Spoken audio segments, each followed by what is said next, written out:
Okay, thinking in terms of conservation of energy, you first have to know where your energy is coming from in cold weather activities. And it's basically coming from very few sources. The major sources, of course, the sun. And you're going to have to know how you're going to be able to leverage, that energy. Most of us, we go out in the sun and we warm up, okay?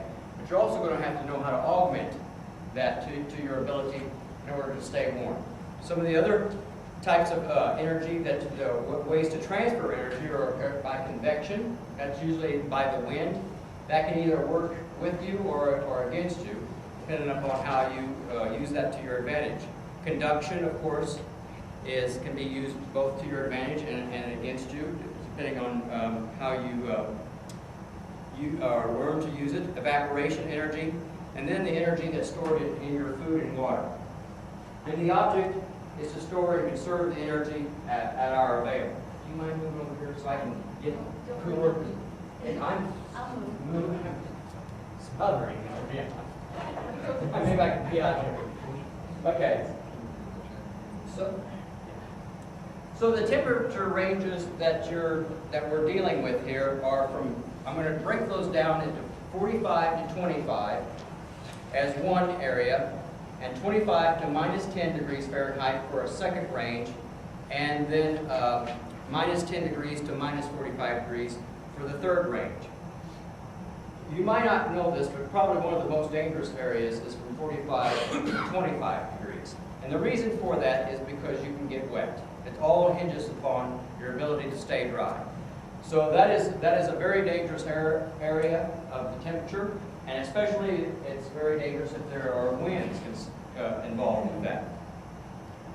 From 25 degrees Fahrenheit to minus 10 degrees Fahrenheit, unless you fall into the water, you're going to remain relatively dry, and you can be relatively safe in those temperatures. When it gets below 10 and then to minus 45, of course, you don't have to be wet to be in danger there. And then just the exposure of your flesh could cause freezing. And of course, that is exacerbated with the wind.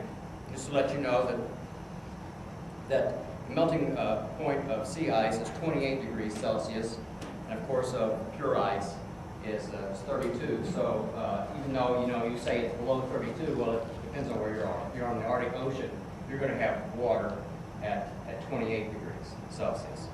Okay, so I want to show you this this effect of 45 degrees to 25 degrees. I've copied an excerpt out of a medical book that deals with the Four-Inch Walk. And if you look in your packet, you'll see introduction right there. I just wanted to read you a little bit about that. This is a walk that happens yearly as a competition that's over the English moors. It's 45 miles long with a total ascent of about 500 feet. In 1964, this competition was held in weather that approximately can be described as disastrous.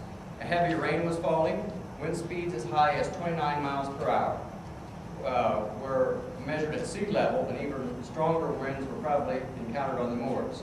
Temperatures range from freezing to slightly above freezing, from 32 to 45, as I'm saying. 240 hikers attempted the course. Only 22 finished. Usually 2/3 of the competition finished. 3 hikers died of hypothermia. 4 others were rescued in critical condition. So that just tells you what can happen. The reason for this is that they go in much greater detail in the actual article that appeared in the medical journal. But this tragedy attracted much attention. Many contemporary outdoorsmen are surprised to learn how little was known about hypothermia at the time of this competition, which took place just over 20 years ago. Even the term hypothermia was unfamiliar, and deaths caused by cold weather or immersion in cold water were attributed to exposure or freezing. Fortunately, the death of these hikers created an awareness of the danger of hypothermia and led to a realization of the need for more knowledge about this problem. So, going on a little bit further, the clothing of the hypothermic victims, this is at the bottom there, the clothing of the hypothermic victims provided less than 40% of the insulation that they were later calculated to need. The clothing worn by most of the other participants was equally inadequate. Another lesson was the inadequacy of the food consumed by the hikers for maintaining a high level of physical activity.